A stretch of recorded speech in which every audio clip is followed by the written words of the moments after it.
Alobank dengan bangga mempersembahkan Festival Musik Internasional pertama di tahun ini, Alobank Festival 2022, menghadirkan penampilan deretan musisi ternama. Hadir 20 sampai 22 Mei 2022.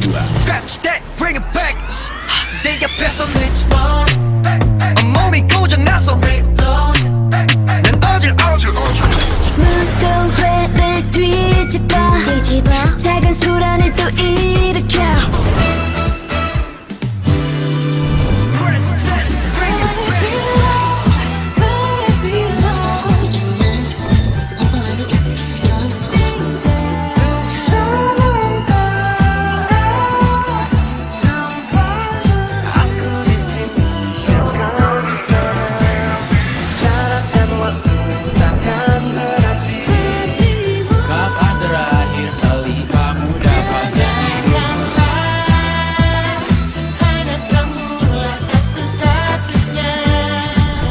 Jangan lewatkan Food Bazaar, Beauty, dan Travel Fair, dan masih banyak lagi.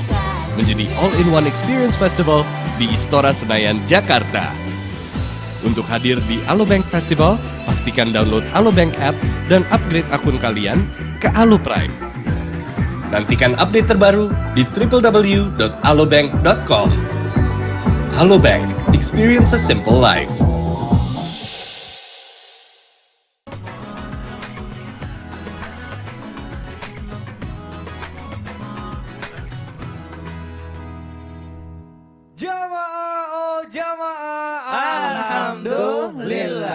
Alhamdulillah jamaah masih di Islam itu Indah, dan untuk jamaah yang baru bergabung hari ini kita sedang membahas tema meminta yang mendatangkan dosa. Waduh, serem banget ya sebenarnya kalau kita kadang suka nggak sadar gitu kita pernah meminta-minta, tapi ternyata tadi kata Ustaz Maulana juga ada meminta-minta yang diperbolehkan oleh Islam. Nah makanya supaya nggak ketinggalan lagi siapin catatannya. Selanjutnya saya mau ke Ustaz Syam.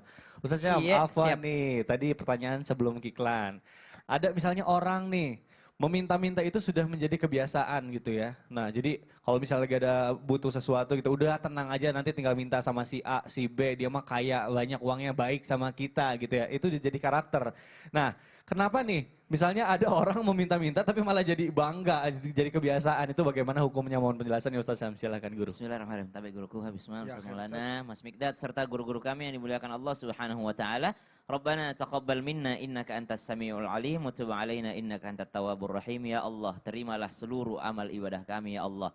Minta-mintalah sama Allah. Minta banget sama Allah Subhanahu wa taala agar apa? Agar amalan kita selama Ramadan diterima oleh Allah Subhanahu wa taala. Kalau ini jangan capek meminta, minta terus gitu. Andalkan Allah dalam segala sesuatu. Punya masalah yang besar, andalkan Allah yang Maha Besar. Jauh lebih besar Allah Subhanahu wa taala dibandingkan masalah kita.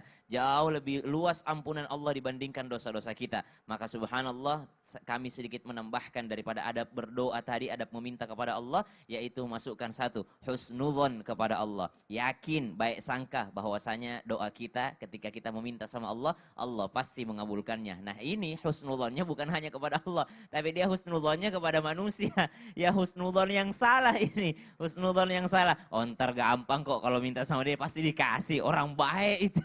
Ya dia husnudzon memang, tapi husnudzonnya baik untuk orang lain tapi tidak baik untuk dirinya. Kenapa? Akhirnya mengandalkan manusia yang lainnya, padahal belum tentu. Kalau kita minta sama Allah, semakin kita minta semakin Allah senang. Tapi kalau meminta kepada manusia sekali dua kali meminta, insya Allah masih ridho, masih ikhlas. Mungkin yang ketiga keempat kali ada juga perasaan, nih orang kok perasaan minta mulu deh, apa dia nggak kerja, apa dia nggak berusaha. Dan ada orang yang mentalnya seperti itu. Kenapa hal ini bisa terjadi? Satu, tidak adanya peningkatan keimanan di dalam dirinya. Kenapa kita katakan, berani mengatakan bahwasanya iman di dalam dirinya adalah lemah? Ya, tanpa bermaksud menggurui ataupun mengajari, karena ternyata Allah Subhanahu wa taala berfirman dalam Al-Qur'an, ba'da naqul a'udzubillahi minasyaitonir rajim, iyyaka na'budu wa iyyaka nasta'in.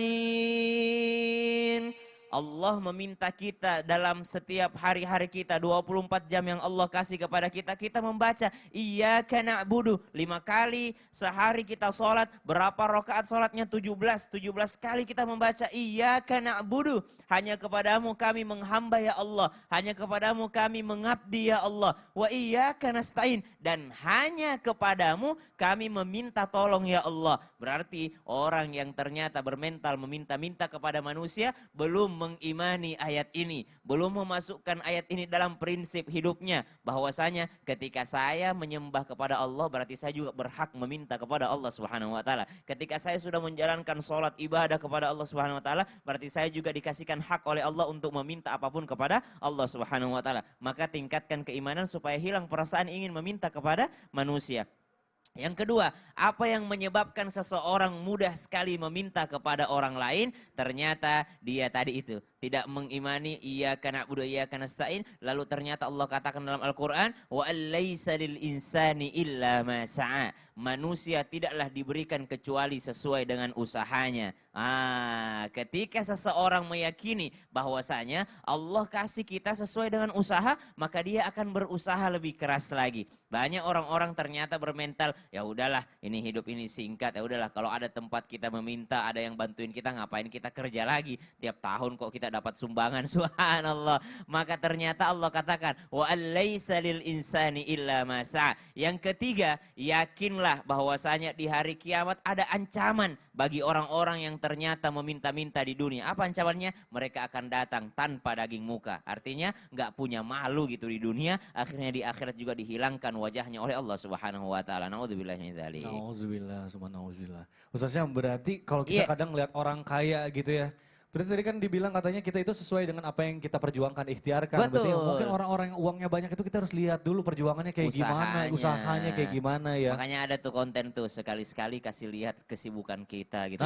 Jangan cuma hasilnya doang. Benar. Biar orang tahu kita itu kaya nggak instan. Benar, gitu, itu catatan untuk konten kreator nih. Supaya orang-orang itu nggak instan gitu ya, pengen kaya jadinya melakukan hal-hal yang negatif.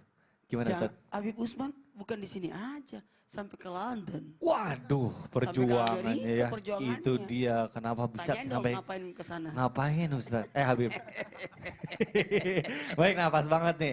Habib Afwan ini mewakili pertanyaan jamaah, mohon maaf banget nih. Mungkin ada jamaah yang mengalami perceraian gitu ya.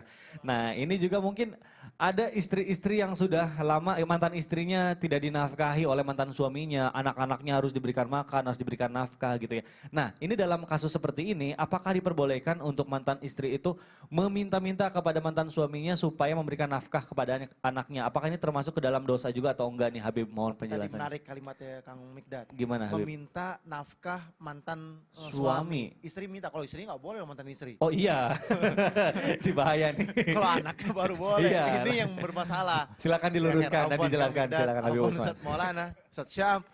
Bismillahirrahmanirrahim. Allahumma salli ala Sayyidina Muhammad wa ala ali Sayyidina Muhammad. Di sini kita harus mengenal yang namanya mantan istri ataupun mantan suami itu ada. Tetapi tidak ada yang namanya mantan anak. Yang namanya anak selamanya anak. Yang namanya mantan suami ataupun mantan istri ya mantan. Kalau yang namanya mantan ya selesai. Ya kan tadi nggak dibilang kalau mantan itu minta minta nafkah, nggak boleh. Nggak boleh. Jadi masalah baru itu akhirnya. Nah, dalam Islam kewajiban memberikan nafkah dibebankan kepada ayahnya.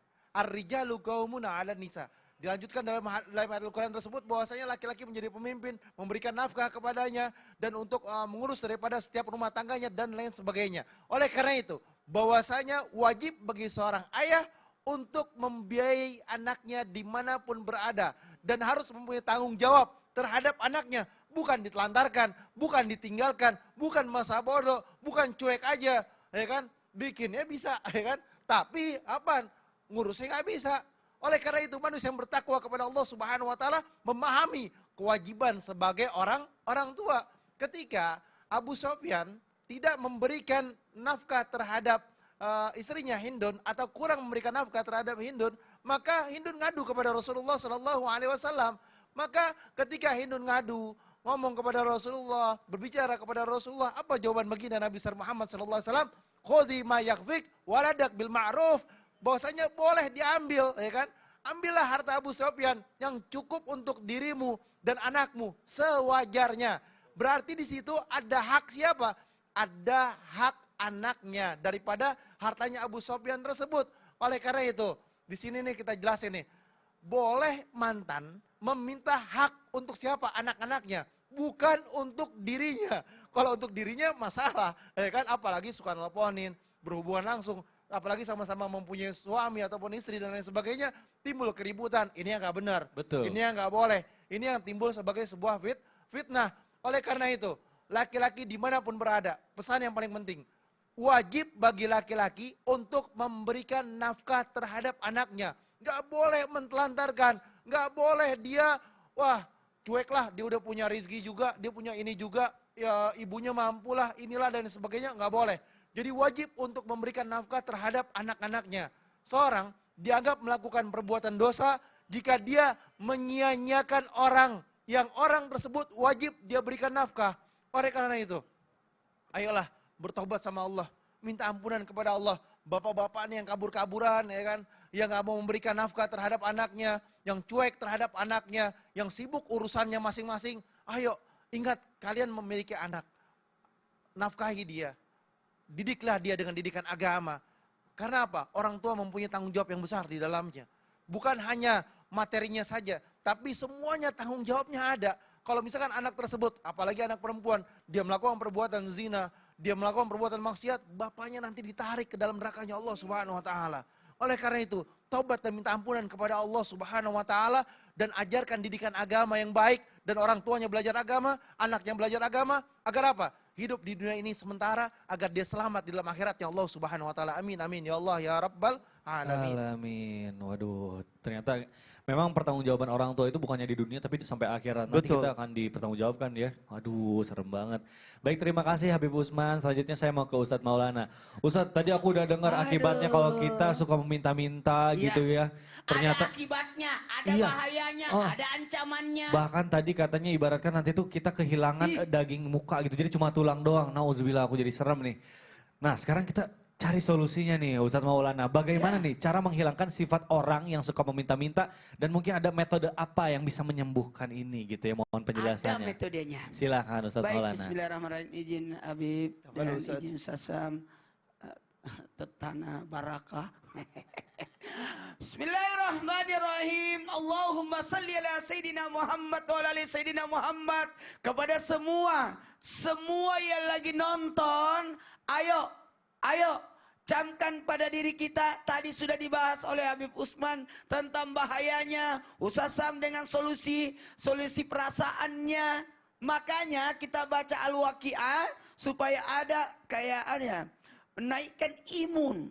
Dan ternyata ada cara menghilangkan sifat orang yang suka meminta-minta dengan cara bekerja. 1, 2, 3. Bekerja. Bekerja. Kalau engkau menunggu turunnya buah dari pohonnya, maka tunggulah sisa kalong. Maka tunggulah yang sudah jatuh dan sebagainya. Tapi manjatlah, lempar batu, atau Sodok. sodoklah. Berarti ada usaha. Dari usaha inilah yang disebut bekerja. Makanya orang yang bekerja itu jadi mulia. Orang yang bekerja itu dapat kemuliaan. Kenapa? Karena mereka ada usaha untuk menjemput rezeki. Bukan menunggu. Apalagi berharap. Apalagi bergantung. Apalagi meminta. Tapi dia menjemput. Kalau bicara pemain bola. Kalau nunggu bola. Anda penjaga gawang. Kalau perlu menjemput. Aku nggak tahu sih bahasa bola. Maka yang kedua. Selain menghilangkan sifat dengan bekerja, ada cara yang kedua dengan menuntut ilmu. Yarfa'ullahu allazina amanu minkum wallazina utul ilmu darajat. Semakin bertambah ilmumu, semakin bagus rezekimu. Kenapa? Siapa yang mau mendapatkan dunia, maka raihlah dengan ilmu. Siapa yang mau meraih akhirat, maka raihlah dengan ilmu. Dan siapa yang mau meraih kedua-duanya, dengan ilmu.